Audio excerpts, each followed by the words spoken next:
जब लोगों ने न माना तो नूह ने अल्लाह से अर्ज की कि परवरदिगार, मैं अपनी कौम को रात दिन बुलाता रहा, लेकिन मेरे बुलाने से वो और ज्यादा गुरेज करते रहे। जब जब मैंने उनको बुलाया कि तौबा करें और तू उनको मुआफ फरमाए, तो उन्होंने अपने कानों में उंगलियां दे ली और अपने ऊपर कपड़े ओढ़ लिए और अड़ गए और खूब तकब्बुर करने लगे। फिर मैं उनको बुलंद आवाज से भी बुलाता रहा, फिर अलानिया भी और राजदारी से भी समझाता रहा। फिर मैंने कहा कि अपने परवरदिगार से मुआफी मांगो कि वो बड़ा मुआफ करने वाला है।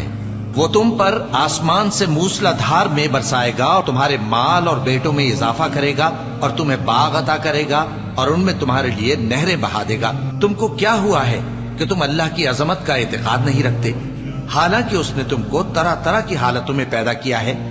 क्या तुमने नहीं देखा कि अल्लाह ने 7 आसमान कैसे ऊपर तले बनाए हैं और चांद को उनमें रोशन बनाया है?